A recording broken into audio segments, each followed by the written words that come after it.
সরকার তো অন্যদের মতো লুটেরা সরকার নয়, ভাগ বাটোয়ারার সরকার নয়, অন্তর্বর্তীকালীন সরকার। কাজেই তারা জনগণের জন্য ভালো কিছু করে দৃষ্টান্ত রেখে যাবেন, যেটা নিয়ে কম্পেয়ার করা হবে পরবর্তী সরকারের সাথে, তুলনা করা হবে। কিন্তু খুব দুঃখের সাথে গত 1 বছর পর্যবেক্ষণ করেছি, ওই বরিশালের ভাষা একটা কথা বলে, আমি যে ওই অঞ্চলের ছেলে, আগের হাল যেমনে যায় পেছনের হাল সেই দিকেই যায়। সর্বোচ্চ গ্যাস সাশ্রয়, যমুনা গ্যাস স্টোভ, আধুনিক, নিরাপদ ও দীর্ঘস্থায়ী।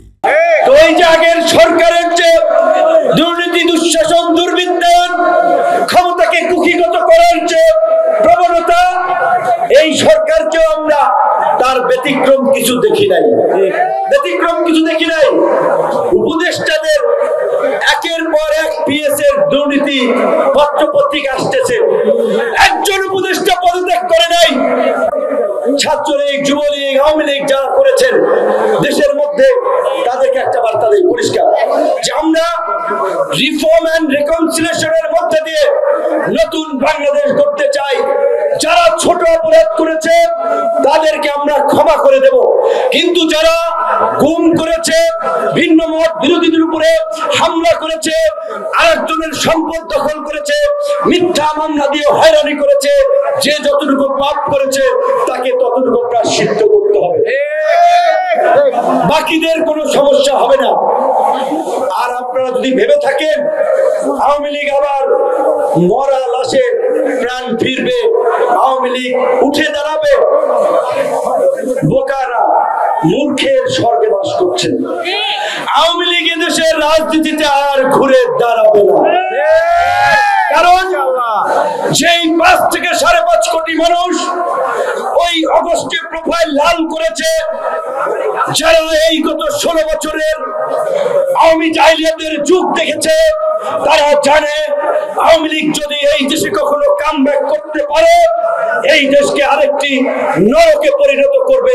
কাজেই বিএনপি জামাতের মধ্যে বিভাজন থাকুক, আমাদের মধ্যে ভিন্ন মত থাকুক, কিন্তু আওয়ামী লীগের প্রশ্নে আমরা সবাই এক, এইখানে কোনো ছাড় হবে না।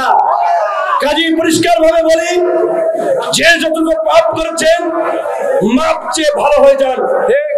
ওই সাপের মতো ফনা তোলার চেষ্টা করবেন না, মানুষ কিন্তু ফনা ভেঙে দিবে, সাবধান হয়ে যান। বারবার বলছি, অনেকেই জানি বিভিন্ন এলাকা আছেন, ব্যবসা করছেন, বাণিজ্য করছেন, আপনারা করেন, কিন্তু আকাম কুকাম করেন না। আওয়ামী লীগ এখন অচল মাল, এই অচল মাল আর সচল হবে না ভাই। কেন আপনারা ঝামেলা করে নিজেদের জীবনে বিপদ ডেকে আনছেন? গ্রেপ্তার হয়েছেন, পরিবারে কষ্ট পাচ্ছে, ছেলে সন্তানরা কষ্ট পাচ্ছে। আপনাদের যদি রাজনীতি করতে হয় অন্য দল করেন, বিএনপি করেন, জামাত করেন, গণ অধিকার পরিষদ করেন, এনসিপি করেন, যেই দল ভালো লাগে করেন, কিন্তু এই গণহত্যাকারী রাজনৈতিক দল আওয়ামী লীগের রাজনীতি আমরা এদেশে আর মেনে নেব না। খালি সংস্কারের আলাপ, ঐক্যবদ্ধ কমিশনে 2 মাস আমরা আলাপ করেছি, কিন্তু এখন দেখেন রাজনৈতিক দলগুলো জুলাই সনদ দিয়ে মুখোমুখি। তারা বলছে জুলাই ঘোষণাপত্রে আমাদের মতের প্রতিফলন হয় নাই, জুলাই সনদে যদি একই কাজ হয়, জুলাই সনদে আমরা স্বাক্ষর করব না। জুলাই সনদ কি? জন আকাঙ্ক্ষার প্রতিফলনের জন্য রাষ্ট্র সংস্কারের বিষয়গুলি নিয়ে জুলাই সনদ ঘোষণা করা হবে, যেটি প্রত্যেকটি রাজনৈতিক দল মেনে চলতে বাধ্য হবে, যার ভিত্তিতে আগামীর বাংলাদেশ রচিত হবে। তাই আমরা রাজনৈতিক দলগুলোকে অনুরোধ করব, যেটি আমাদের সাধারণ সম্পাদক বলেছে, আমরা যদি বিভাজিত থাকি তাহলে ওই ফ্যাসিবাদ পুনর্বাসিত হবে।